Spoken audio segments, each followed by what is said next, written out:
Bismillah, assalamualaikum Bos Bis, ketemu lagi bersama Oting di sini di channelnya Tong Bos yang siap membantu masalah Bos Bis semua. Nah Bos Bis, kali ini Oting mau mereview ini ada Yusimok Amoxicillin Hydrate sirup kering. Jadi kayak gitu. Tapi sebelum ke pembahasan lebih lanjut, Oting mau disclaimer dulu. Oting bukan tenaga ahli kerja kesehatan, tapi Oting tahu informasi tentang obat ini berdasarkan website yang Oting baca ataupun tulisan yang tertera pada kemasan. Nah, jadi si Yosimok ini adalah antibiotik yang mengandung amoxicillin. Nah, amoxicillin itu adalah aminopenisilin yang menghambat langkah transpeptidasi akhir sintesis peptidoglikan di dinding sel bakteri dengan mengikat satu atau lebih protein peningkat penisilin PBP sehingga menghambat biosintesis dinding sel dan akhirnya menyebabkan lisis bakteri. Obat ini juga digunakan untuk infeksi yang disebabkan oleh strain bakteri yang peka terhadap Staphylococcus, bukan penghasil penisilinase. Seperti itu. Nah, ini tuh rasa strawberry, terus sudah ada logo halalnya juga, jadi aman banget ya. Di sini juga tertulis ada indikasinya, infeksi yang disebabkan oleh strain bakteri yang tadi, terus dosisnya. Untuk dosis ini dewasa dan anak-anak dengan berat di atas 20 kilo itu tuh 250 sampai 500 miligram setiap 8 jam. Lalu untuk anak-anak dengan berat badan di bawah 20 kilo itu 20 sampai 40 miligram per hari dalam dosis bagi tiap 8 jam. Lalu untuk anak-anak lebih dari 8 kilo sebaiknya diberikan sediaan sirup kering. Untuk penderita dengan gangguan ginjal perlu dilakukan pengurangan dosis pada penderita yang menerima dialisis peritoneal. Dosis maksimum yang dianjurkan 500 gram sehari.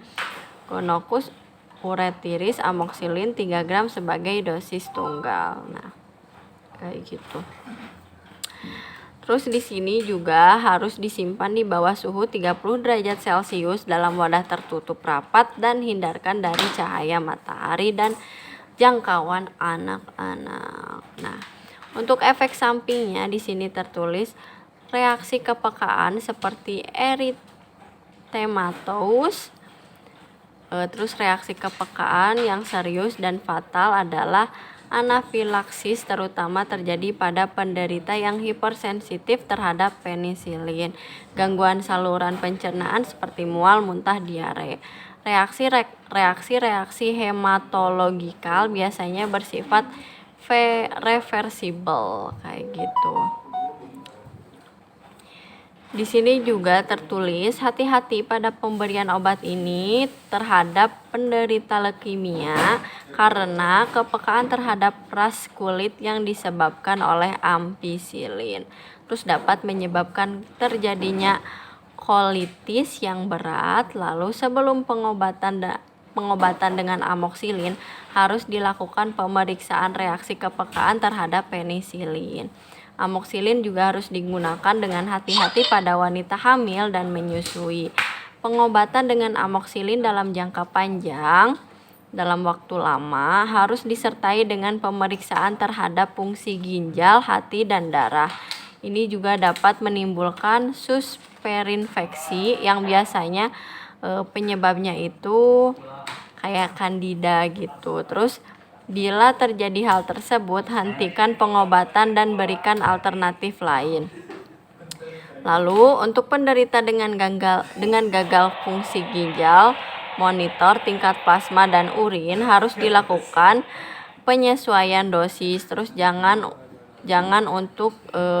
digunakan untuk pengobatan meningitis atau infeksi pada tulang sendi karena amoxicillin oral tidak menembus ke dalam cairan cerebrospinal atau sinoval kayak gitu. Nah, kayak gitu Bos Bis. Sekarang kita buka ya si amoxicillin ini. Jadi di dalamnya itu ada obatnya, lalu ada sendoknya. Ini sendoknya itu berukuran sendok 5 mili.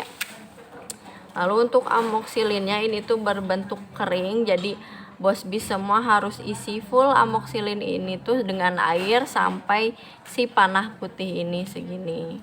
Kayak gitu, terus dikocok-kocok. Lalu setiap mau diminum harus dikocok terlebih dahulu ya. Terus ini tuh obatnya disimpan di botol berbahan kaca, jadi harus hati-hati jika disimpan di tempat yang tinggi. Seperti itu Bos Bis. Oke Bos Bis, terima kasih yang sudah menonton video kali ini. Semoga bermanfaat. Lalu untuk Bos Bis semua yang sedang yang bingung mau bertanya seputar tentang obat ini ataupun apa itu, boleh langsung di komen aja ya, insya Allah nanti Oting balas ya. Terima kasih. Wassalamualaikum warahmatullahi wabarakatuh.